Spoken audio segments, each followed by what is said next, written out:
my presentation is about the food safety and how it is mentioned in the Holy Quran.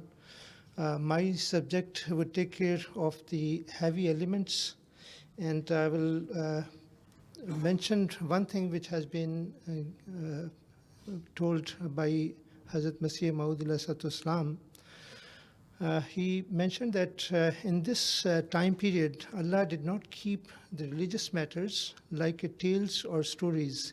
Instead, He made the religion a science, and that is why this period is the period of revealing of the truth, when everything is being manifested in an intellectual way.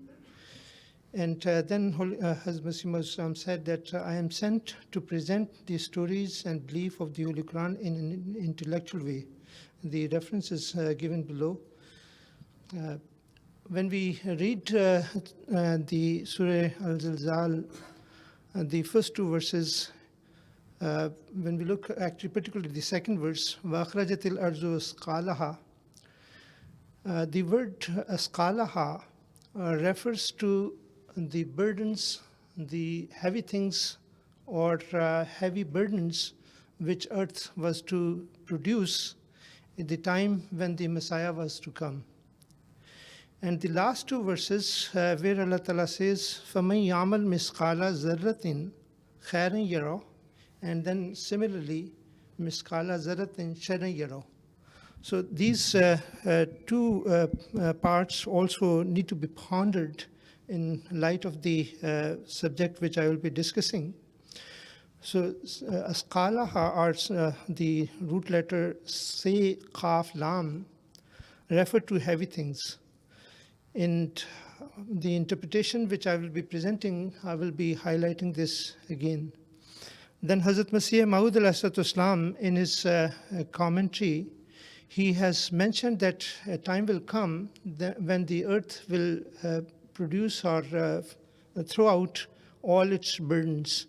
And his interpretation for this Surah Al-Zilzal is that at that time, human faculties, they will progress with the intellectual capability and the instruments, they will be capable to show those heavy things which will be produced by the earth.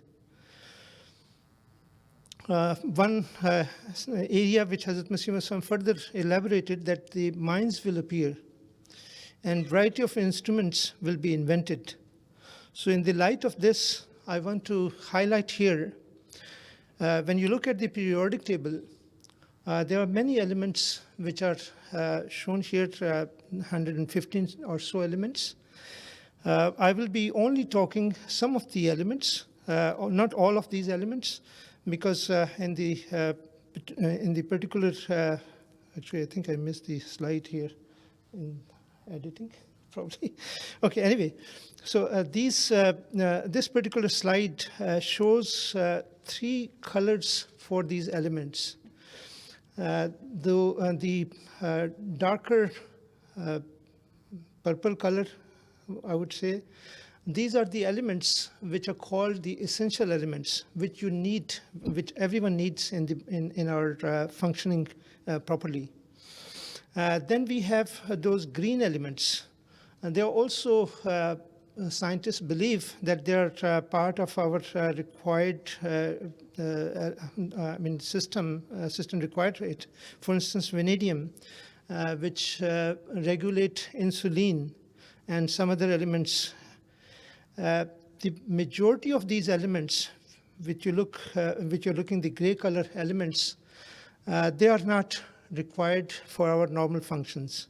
And many of these elements, they fall under the heavy elements category, which are toxic for the body. For instance, this cadmium, platinum, mercury, thallium, lead, these are all toxic elements.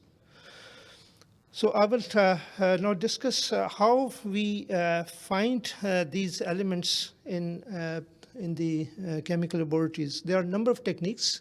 There are wet chemistry methodologies which are used, and then there are instruments which are used. One of the very important and very critical instrument in this regard is called the inductively coupled plasma mass spectrometry. This was commercialized in 1983. It is capable of detecting elements in the range of 10 to the power minus 6 to 10 to the power minus 15 parts. So which means that it can go all the way from parts per million to parts per quadrillion. Very small quantity can be detected. This technique is used heavily in the environmental industry, and nowadays pharmaceutical companies and food industry also started using this. The technique itself is very simple for us, but I'm not sure about the other people. The sample is taken from here, and it is vaporized, and then it is passed through a chamber where the high vacuum remove all the solvent, and then a laser is bombarded to convert it into ions. And these ions, they are passed through 4 rods, which are called quadruple mass selective rods. So they are separated, and then they go to the detector. And the temperature in this particular area where the ionizes, that is about 6,000 to 10,000 K, so very high temperature. So I will just show you a couple of examples where this technique has been used. For instance, in the honey samples, a collection of honey, we all believe that it is a cure for mankind, as it is mentioned in the Holy Quran. However, when various samples of honey were analyzed by this technique, then it appears that in many samples, these heavy elements, which are toxic elements, they were present. In some cases, they were present in a non-acceptable range, which means that eating that honey we may have a counter effect on the health. Some example I have shown in the previous slide, and then in this slide, this is the collection from the Italy, number of different honey samples, and you can see the lead, which is coming at 107 to 186, very high range, and similarly in the other samples, just one, okay, okay, and then in the other markets, and I'll quickly go over on the Pakistani sample, you can see a lot of mercury and bismuth and so on and so forth. So in summary, these techniques, they are useful, and when we are using these samples of whatever food product we are using, we should also look the toxic elements presence. Jazakumullah.